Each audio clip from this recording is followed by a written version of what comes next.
नमस्कार दोस्तों, आप सभी का स्वागत है आपके अपने YouTube चैनल पवार के वीडियोस में। दोस्तों, एक बार हम फिर हाजिर हैं आपके लिए एक नई जानकारी के साथ और एक नई इन्फॉर्मेशन के साथ।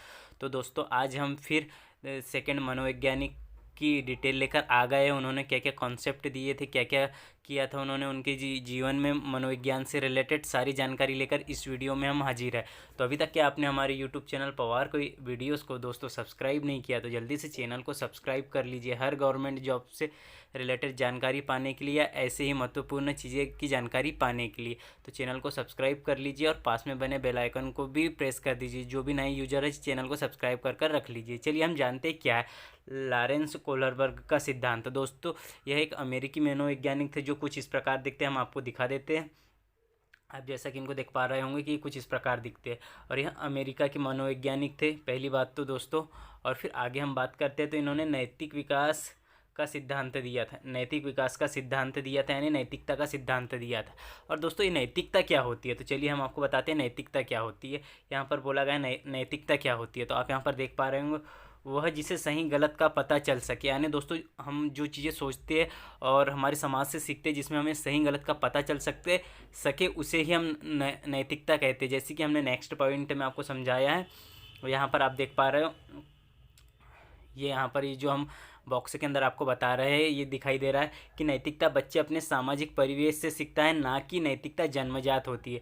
तो आप यहाँ पर देख पा रहे हो कि यहाँ पर क्या कहा जा रहा है, जो बच्चे होते हैं वह नैतिकता यानी अपनी जो सही गलत के डिसीजन है वो समाज से सीखता है, ना कि वो जन्म से जब वो जन्म लेता है तब उसमें डायरेक्ट ये चीज़ें थॉट्स नहीं आते, मेंटेलिटी नहीं आती। तो समाज ही उसे सिखाता है कि कौन सी चीज़ें गलत है, कौन सी चीज़ें सही हैं। तो इसी को हम नैतिकता कहते हैं।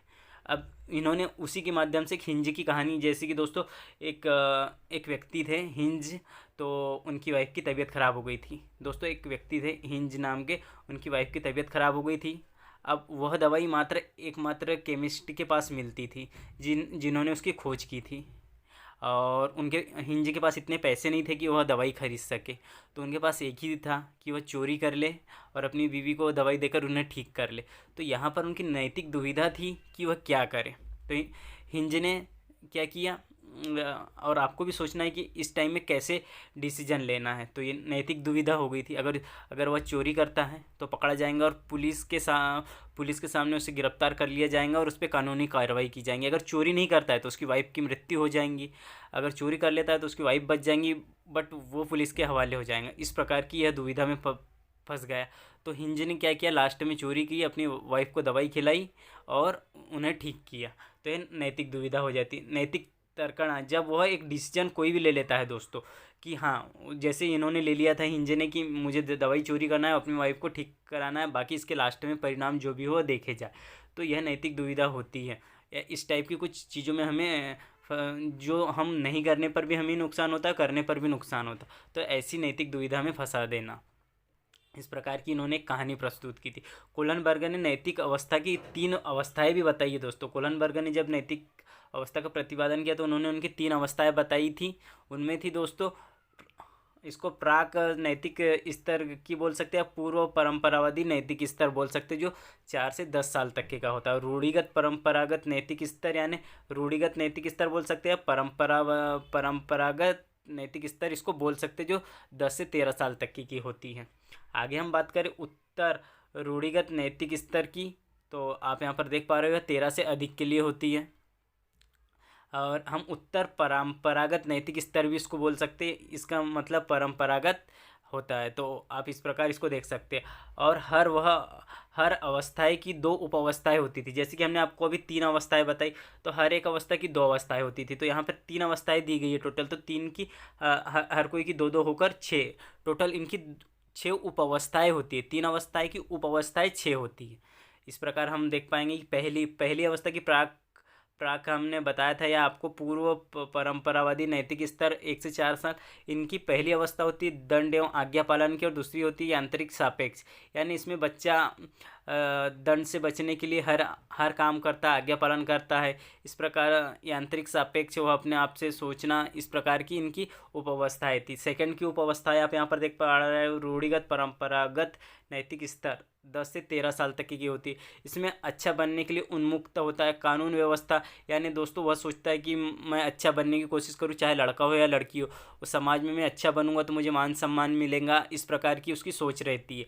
और कानून व्यवस्था, वह समाज में जो कानून नियम बने रहते हैं उनके अनुसार कार्य करने की और उनके अनुसार सोचता है, उन्हीं के अनुसार कार्य करने की चीज़ें रखता है। फिर यहाँ पर आप पढ़ोगे उत्तर रूढ़िगत या परंपरागत स्तर 13 से अधिक के लिए।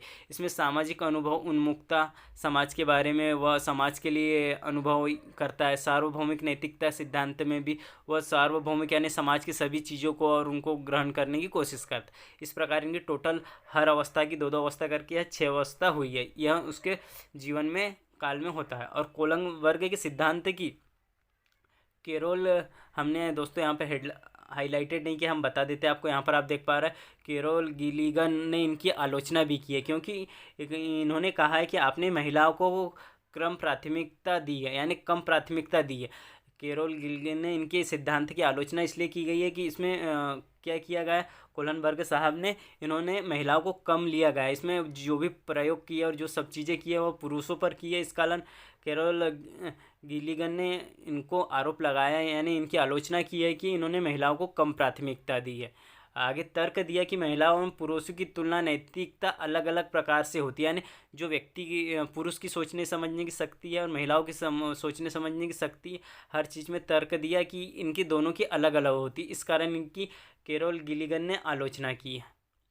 इस प्रकार इनकी पूरी डिटेल थी दोस्तों, जो हमने आपको प्रोवाइड करवा दी। अगर आपको यह डिटेल अच्छी लगी हो तो आप हमारे चैनल को सब्सक्राइब कर लीजिए, ऐसी ही हर गवर्नमेंट जॉब से रिलेटेड जानकारी पाने के लिए, ऐसी ही महत्वपूर्ण जानकारी पाने के लिए। सो थैंक यू दोस्तों।